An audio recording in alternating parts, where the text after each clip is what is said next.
السلام عليكم. اليوم نكمل المحاضرة الثانية اللي تتكلم عن ال bleeding disorders. Our lecture today bleeding disorders related to secondary hemostasis.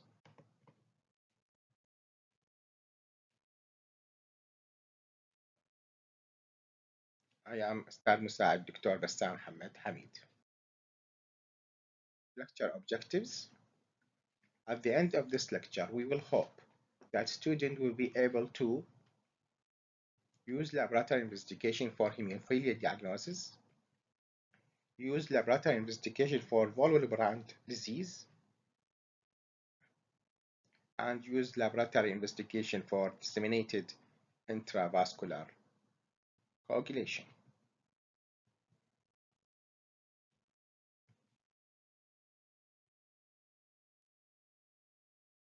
Hemophilia word in Latin means hemo, blood, philia, love, means love to bleed. Hemophilia is a bleeding tendency for the patient. In the last lecture, we talked about the principle of coagulation cascade and the role of platelet in hemostasis and in disease. In this lecture, we will talk about disorders in the secondary hemostasis, mainly selected topics in coagulation disorders. First of these is hemophilia A. Hemophilia A is the most common type of hereditary clotting factor deficiency, in which there is a deficiency in factor 8 factor. There is a sex-linked gene. Factor 8 gene usually rests on chromosome X, and this disease is a sex-linked disease and present mainly in males, as males have only one X chromosome. So when they have the defective genes, they will have the disease. Family history is very important. Despite that, there's about 1/3 of patients that have negative family history because the mutation occur during fertilization. As you remember from the last sessions, factor 8 has a role, it is a cofactor for factor 9 in activation factor 10. It is a part of the intrinsic coagulation system. Patient if have defect in factor 8, there will be reduced activity in the production of factor 10, and this lead to lower thrombin generation. And as we said in the last lecture, thrombin generation is a key role in generation of fibrin, which will cement the primary hemostasis and forms a solid hemostatic block. So when there is no factor 8, no factor 10 enough, no thrombin time enough, and there is a defect in fibrin generation, so patient will have more likely to have a bleeding tendency. How is the patient present? Usually, infant may develop profuse circumcision hemorrhage. Circumcision is related to Muslim countries. احنا بلدنا بالعراق نسميه طهور، اللي هو يصير عادة أول أيام النيوتال period. Patient usually develop profuse post-circumcision hemorrhage or joint and soft tissue bleeding into joint. As you remember from last session, defect in secondary hemostasis present with usually deep bleeding into joints, bleeding into muscles, internal GIT bleeding sometimes. So this is the same picture.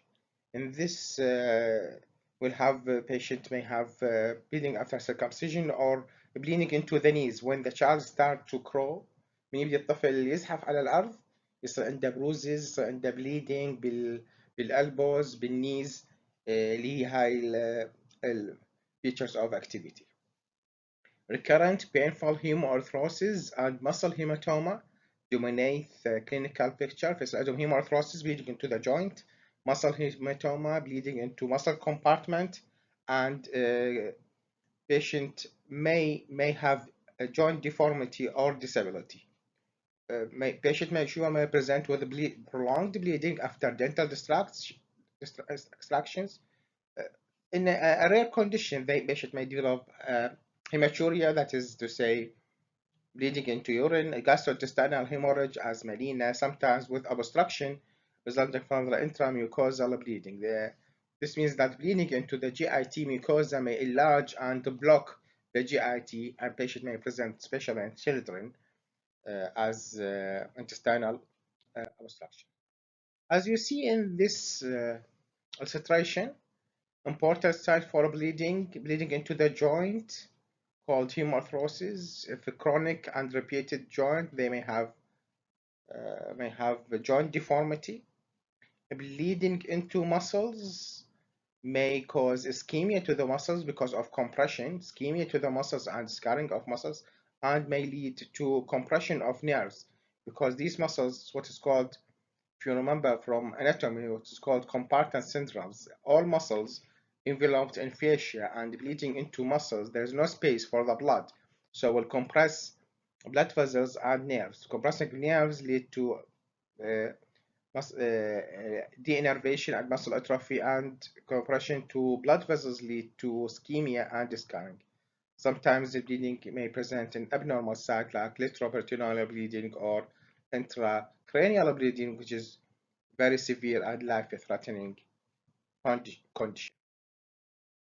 How we diagnose hemophilia A? As we said, hemophilia A uh, is a factor VIII deficiency.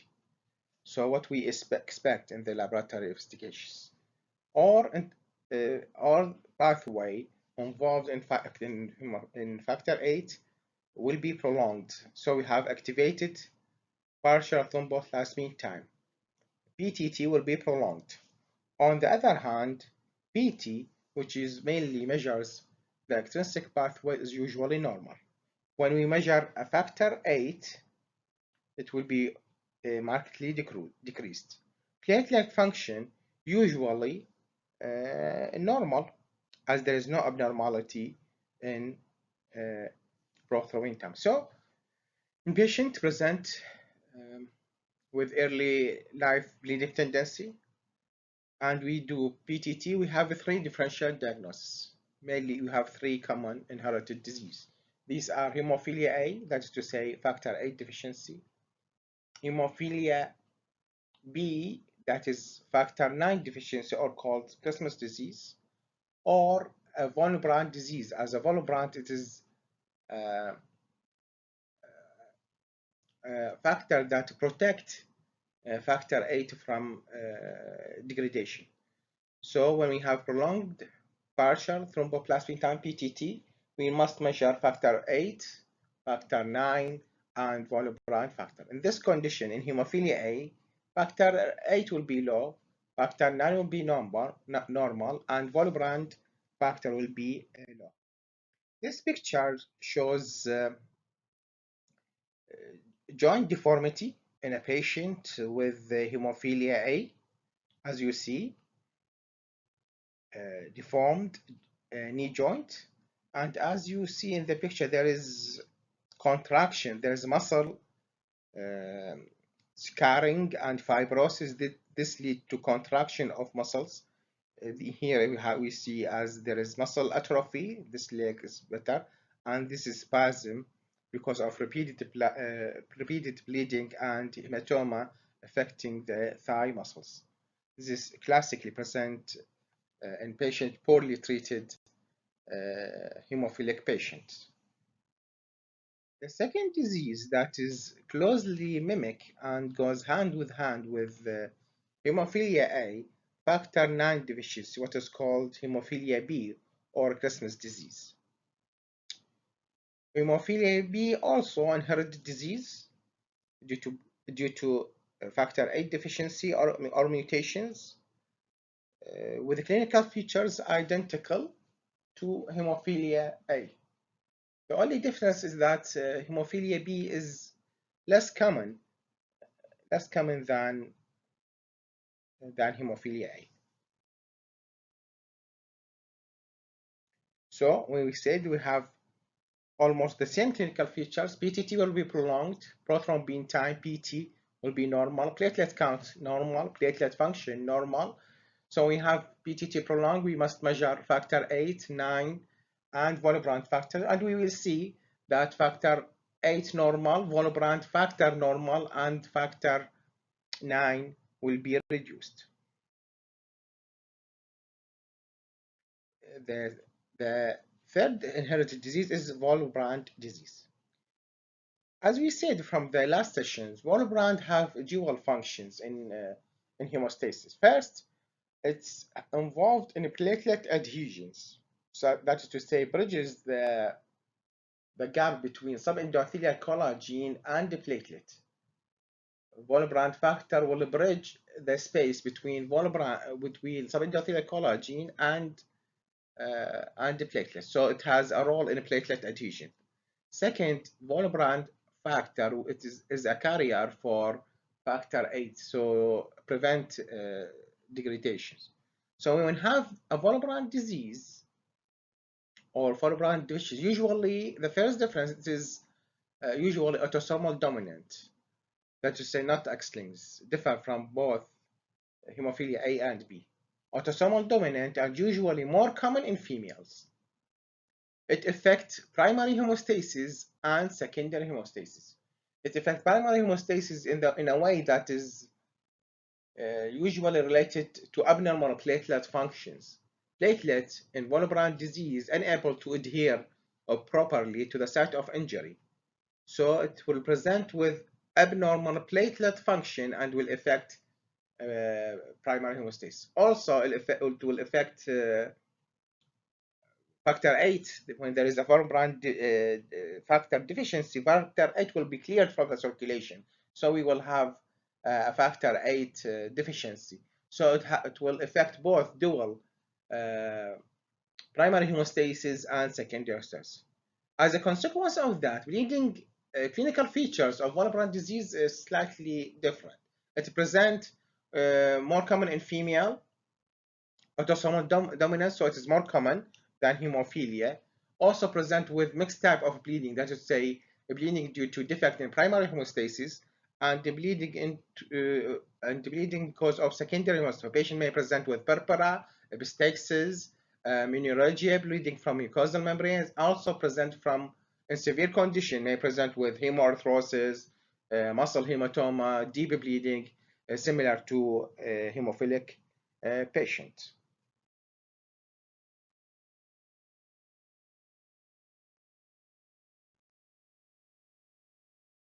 Laboratory finding platelet function test is usually abnormal. Sorry. Platelet function is usually used to measure platelet function instead of bleeding time that we talked about in the last session. So usually platelet function test is usually abnormal because there is a defect in the platelet function. Second, factor 8 will be low, and this is expected, as we said, that Willebrand factor is a carrier for factor 8. So when there is no Willebrand factor, factor 8 will be degraded and the level will be low. Activated partial thromboplastin time APTT is usually prolonged. Willebrand factor usually low. When we do platelet aggregation, there is a test called platelet aggregometer in which we measure platelet adhesion and aggregation abnormalities usually used in the diagnosis of functional platelet disorders. So when we do this test for a patient suffering from Willebrand disease, there will be abnormal aggregation in the presence of restositine. Aggregation to other agents, adenosine, diphosphate, thrombin, and adrenaline is usually normal. Collagen binding function, usually not common test, but as we said, but Willebrand will bridge platelet adhesion to subendothelial collagen usually will be reduced. Platelet count usually normal.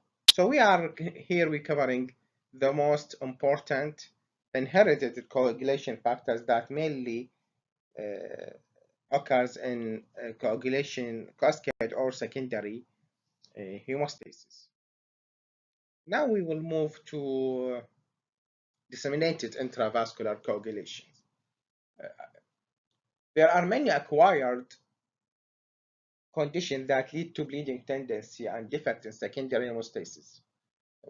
For example, liver disease, as most coagulation factors manufactured and synthesized in the liver. So defect in the liver disease, chronic liver disease will lead to abnormal bleeding tendencies.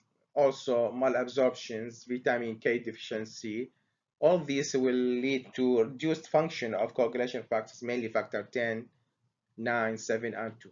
But here we will talk only about disseminated intravascular coagulation for two reasons. Mainly because it is a very common condition that we may see in pediatric and obstetric conditions, in surgery, in medicine, and it is a life-threatening condition. So in this lecture and for your grade, we will only focus for disseminated intravascular coagulation. As its name implies, disseminated intravascular coagulation. Disseminated, that is to say, widespread intravascular coagulation, that is to say, thrombosis in the blood vascular system without injury. In normal hemostasis, there is endothelial injury that lead to thrombosis and clot formation. In DIC, there is disseminated, inappropriate, without injury, intravascular coagulation and thrombosis. So the definition of disseminated intravascular coagulation is widespread, inappropriate intravascular deposition of fibrin with consumption of two things, coagulation factors and the platelet. This occurs due to many disorders that lead to increase of procoagulant materials, mainly tissue factor, into the circulation, and we will explain this a little in depth. So, uh, widespread release of procoagulant materials like tissue factors in the circulation.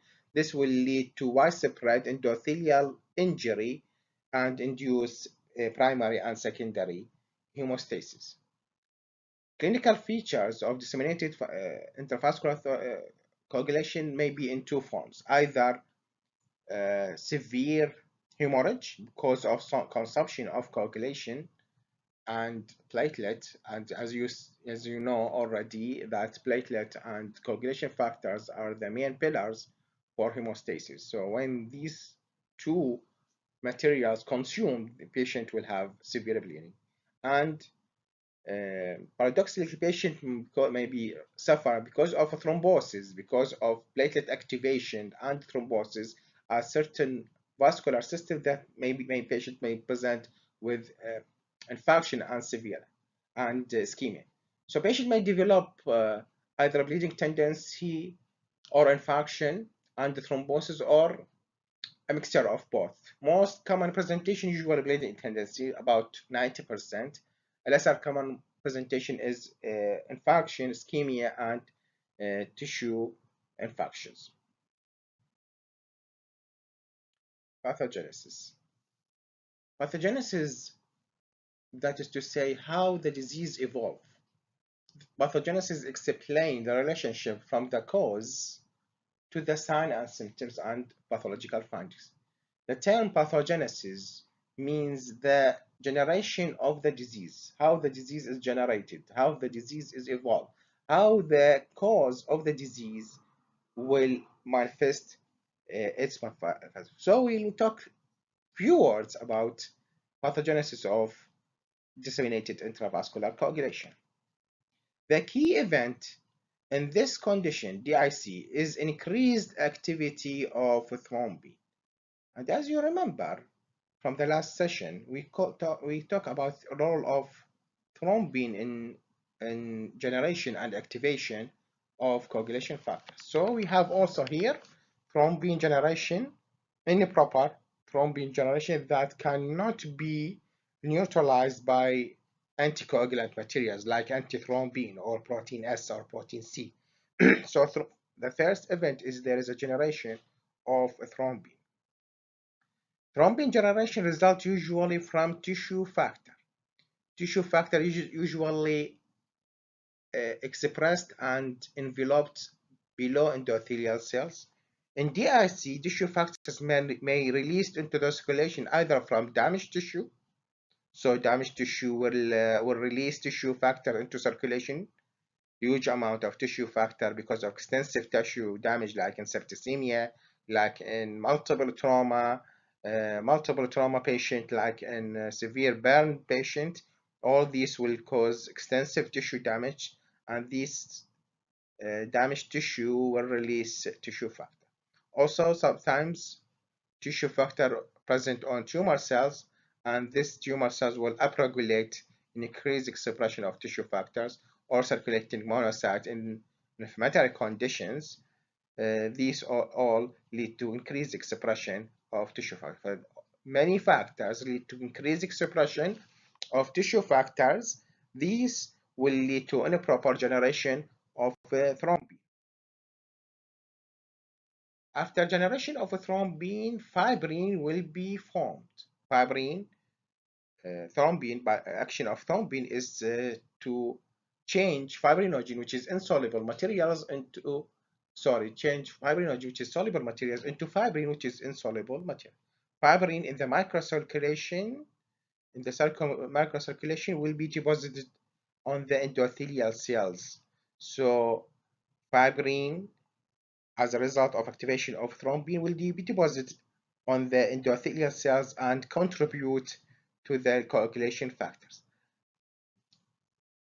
After any coagulation, any thrombotic event, there is a fibrinolysis. In normal hemostasis, after primary hemostatic plaque and secondary hemostatic plaque occur, this secondary hemostatic plaque in normal, let's flash back to last session, solid thrombosis is usually localized, that's to say confined to the site of injury, confined to the site of endothelial injury. And this is localized thrombosis is monitored by fibrinolysis. After thrombosis is formed and fibrin deposition, the body will initiate a process of fibrinolysis, that is to say dissolving extra fibrin strand and cutting down degradation fibrin, and so there will be a localized thrombosis. In DIC, this fibrinolysis, because of widespread coagulation, lead to generation of huge amount of what is called fibrin degradation product that will interfere with the normal coagulation systems and will augment, that is to say increase, coagulation defect. All these processes lead to depletions of fibrinogen and all coagulation factors, and this widespread platelet aggregation lead to thrombocytopenia. So bleeding is a major manifestation of DIC because of thrombocytopenia and, coagulation defects. This is a summary. This diagram from Robin's pathological basis of disease.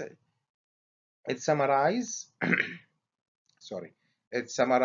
the pathogenesis of disseminated intravascular lesion. When we have a massive tissue destruction, like in a trauma or burn, we have obstetric condition، يعني حالات الأمراض النسائية، ويبقى جزء من البلاسنتا product of placenta. Placenta is rich of tissue factors.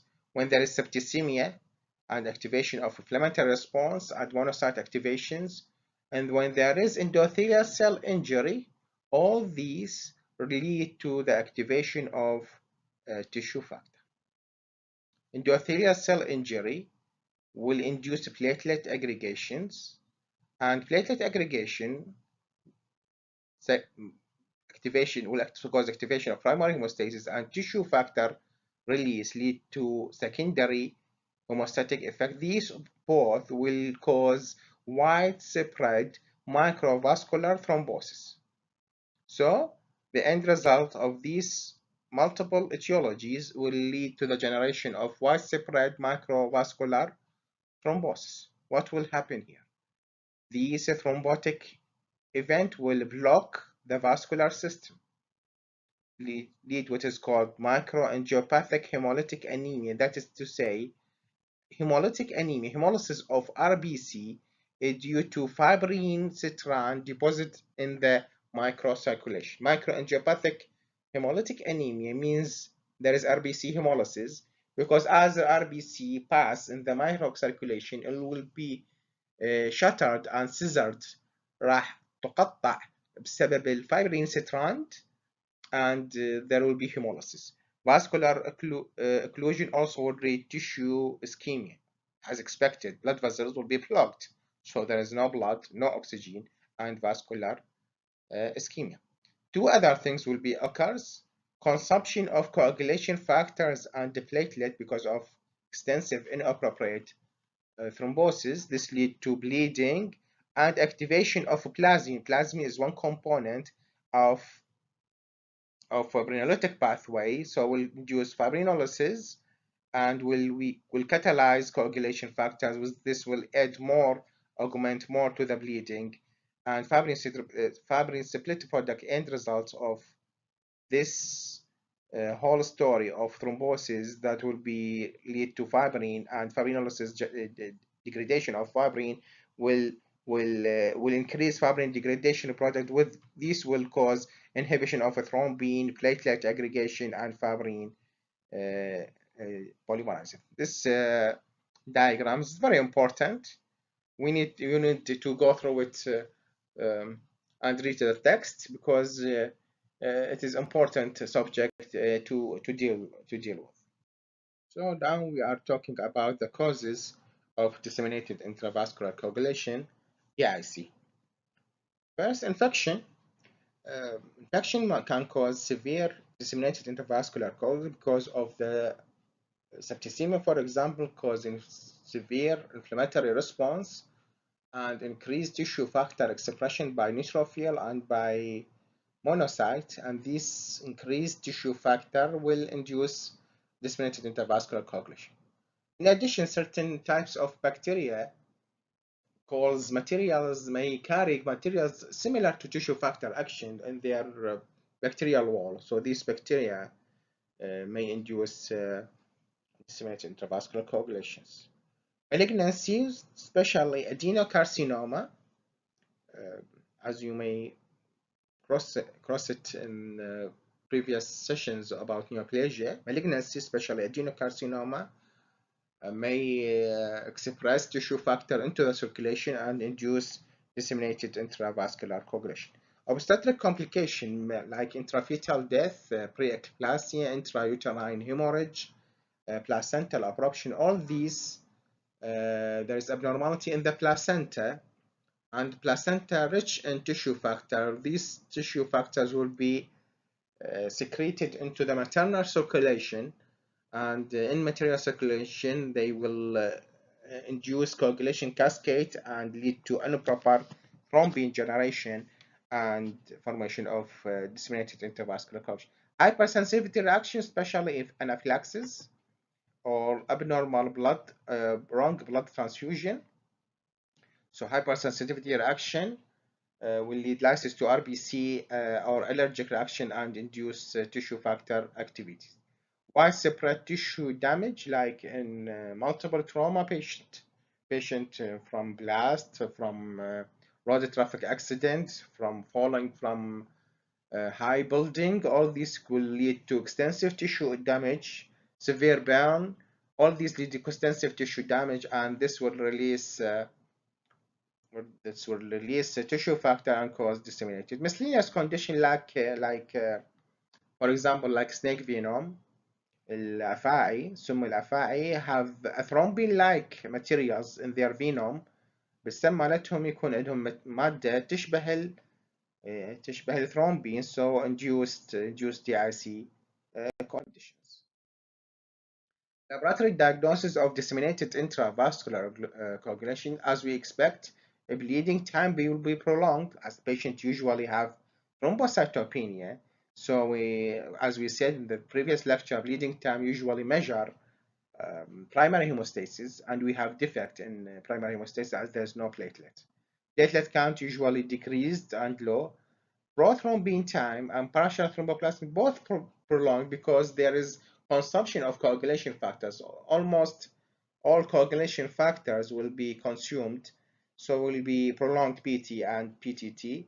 D-dimer will be increased. D-dimer is a part of fibrin degradation product, and as we explained, there is extensive fibrinolysis in DIC, so we'll have high D-dimer, and fibrinogen will be markedly reduced because it will be consumed by the hyperactive thrombin, so it will change fibrinogen into fibrin. So in measured fibrin, it will be reduced. This picture in patient suffering from what is called microangiopathy. As we said, that when there is DIC, there will be fibrin strand in the microcirculation. So these fibrin centers will act like scissors for the RC, as you see in this blood film. First, notice there is no platelet. There's no platelet in this blood film. There is what is called schistocyte RBC. RBC fragmented and cutted. This RBC, this. These are called what is called RBC, red blood cells fragmentation syndrome. Red blood cells fragmentation syndrome occur in more than one condition. One of them is DIC. This is large polychromatic cells. This is nucleated RBC. These are mainly called these large cells, oval, called reticulocyte.